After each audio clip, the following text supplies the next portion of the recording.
గిరిజన విద్యా సంస్థల్లో మృత్యుఘోష, నిర్లక్ష్యపు నీడలో చిగురుటాకులు, వరుస మరణాలతో వణుకుతున్న మన్యం. ఆశ్రమ పాఠశాలలు విద్యాలయాల లేక మృత్యు కూపాల? నీలకంఠాపురం విషాదం ఒక మాత్రతో ముగిసిన నిండు ప్రాణం.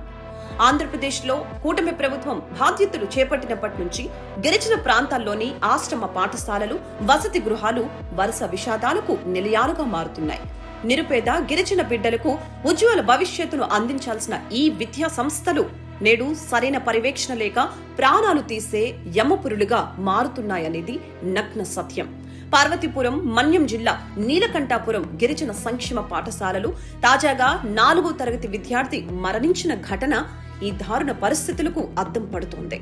తలనొప్పితో బాధపడుతున్న బాలుడికి కేవలం ఒక మాత్ర ఇచ్చి చేతులు దులుపుకోవటం, కనీసం తల్లిదండ్రులకి సమాచారం ఇవ్వటంలోనూ విఫలం కావటం అక్కడి సిబ్బంది నిర్లక్ష్యానికి పరాకాష్ట.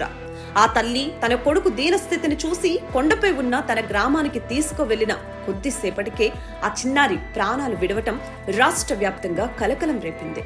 అయితే ఇది ఒకసారి జరిగిన ఘటన కాదు.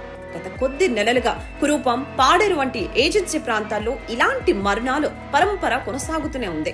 ముఖ్యంగా కురూపం గిరిజన బాలికల గురుకులాలలో ఆర్ఓ ప్లాంట్లు చెడిపోయి కలుషిత నీరు తాగటం వల్ల విద్యార్థినులు మరణించిన ఘటన రాష్ట్ర ప్రభుత్వాన్ని డిఫెన్స్ లో పడేసింది.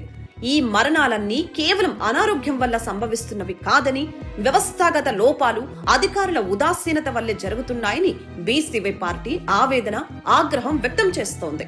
హాస్టళ్లలో నాణ్యమైన ఆహారం అందకపోవటం, కనీస వైద్య సదుపాయాలు లేకపోవటం, అత్యవసర సమయాల్లో విద్యార్థుల్ని ఆసుపత్రులకి తరలించే సరైన రవాణా వ్యవస్థ లేకపోవటం గిరిజన విద్యార్థుల పాలిట శాపంగా మారింది.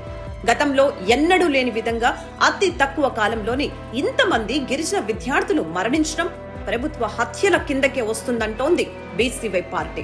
వరుసగా జరుగుతున్న ఈ మరణాలకు అడ్డుకట్ట వెయ్యాలంటే క్షేత్రస్థాయిలో మౌలిక సదుపాయాలను మెరుగుపరచాలని, ప్రతి హాస్టల్లో నిరంతరం వైద్యుడి పర్యవేక్షణ ఉండేలా చర్యలు తీసుకోవాలని బీసీవై పార్టీ డిమాండ్ చేస్తోంది.